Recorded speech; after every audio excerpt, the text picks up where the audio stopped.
all of us mostly at some part of our lives are experiencing, a lack of money, definitely. But there is also different parts of money blocks, as I call them, that can manifest throughout your life.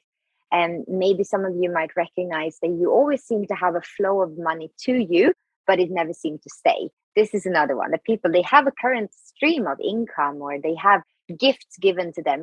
Money will always find its way to them, but it doesn't seem to kind of stay around for very long. So that's another one. So we have the lack of money, which is the obvious one. We have those who seem to have it but lose it very quickly, or spend it very quickly and never seems to stay around. And then we have the third one, and those are the people that have too much of it and don't know what to do with it, and everything just becomes very stagnant. So those are sort of the three different major money blocks. It's good to save, absolutely, to be, very aware of where your money is and where it's going. But money, it's such a creative energy. She likes to float, she likes to move, she likes to grow and change and expand. So it's important to look at, how am I saving? What is my money doing for me? Am I giving my money the opportunity to grow and become even more and, help others with my money? So say, for example, that you have a lack of money and you become aware, okay, this has to do with my belief that I am not worthy. And often whatever our issues around money are, it's going to sort of mirror into other aspects of your life. So maybe if you believe that you are not worthy of money, you might also believe that you're not worthy of a proper relationship, or you're not worthy of, the job or the career that you want. In that situation, I would always start to work with affirmations. Affirmations are extremely powerful, and it's that change of pattern of thinking. So becoming aware of, when am I saying to myself or to other people that I am not worthy of money, or that I am always in a lack of money? And let's start to change that language, and let's start to turn it into something positive. So a simple one can be, your friends are going on holiday and they're inviting you to come with, but you don't have the funds to do that. And you will say, I don't have the money to do that. Every single time that we say something little like that, or we are thinking something little like that, we are imprinting it one more time into our belief system. So instead of saying next time, I can't afford to come, you can turn it into maybe saying, at this particular moment, I'm choosing to invest my money into something else. And that is already turning it into a positive. So that would be the first thing that I would do in that particular situation. How am I talking about money and my relationship with money? And how can I now turn that into something positive? I always like to say that you need to imagine that money is your best friend, an actual person, a physical being. How are you talking about this person? How are you talking about your friend? Are you always saying that she's not enough for you?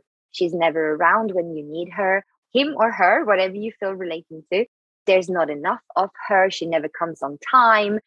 Are you speaking very, very negatively about her? And then imagine if money actually were a person, would they want to be around you when you talk about them like that all the time? So for me, it was exactly as I mentioned before. We used to be taken to the shop every Friday, and we were given, I think it was like £3 or something to buy sweets for. And my grandmother used to take us to the shop, and she was always saying to me, make sure you spend it all, because if you keep it, your siblings are going to steal it from you. And this is where I imprinted this belief that if I had money, I had to spend it straight away. Otherwise, I was going to lose it.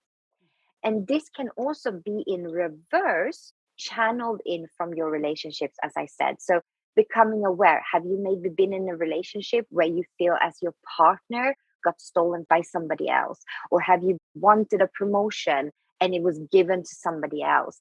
And it kind of ties in with that fear of really wanting something, but then having the fear that it's going to be stolen by somebody else. And in this occasion, I would really work with a little bit of inner child healing. And it's very easy. Inner child healing doesn't have to be complicated. So maybe just finding an image of yourself as a child around the age where you become aware that this was imprinted into you, placing that picture somewhere in your house where you can see it, and every day talking to yourself and saying to yourself that your things are safe. I'm not going to steal from you. Nobody is going to steal from you. And as you're talking to the younger version of you, you're also speaking to yourself. So knowing how much you cost on a month-to-month basis is very, very important. And I'm talking down to your groceries, your traveling, how much are you spending on going out?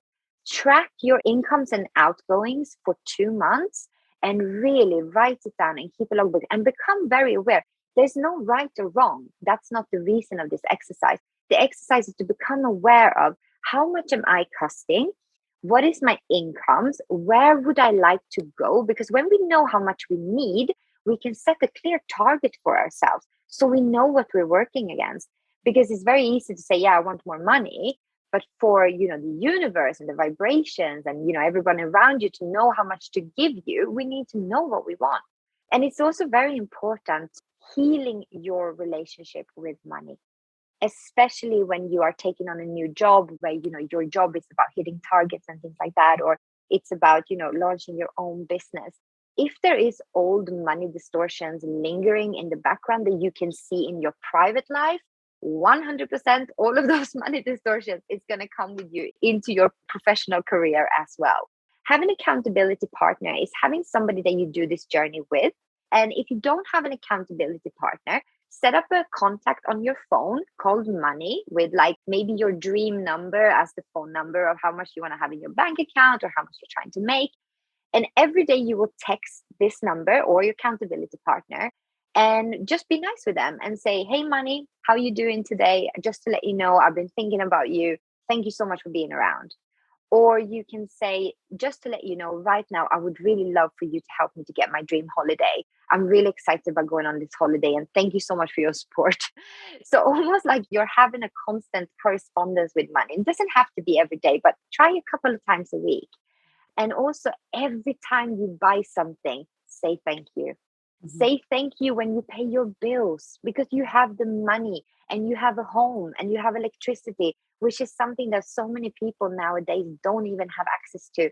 And we have that and we are safe. And say thank you for having those things and for money to bring those things into your life. And the biggest lesson that I have learned is that every single thing that you do needs to come from a place of the heart. As soon as you start to chase the money, things will never turn out and not as well as they will do if you do it from a place of giving. So thinking about, as an entrepreneur, what lights you up? What is your soul's purpose? What are you here to teach? Even if you're not an entrepreneur, as long as you're working in alignment with your heart, the money will find its way to you. And I've really learned this.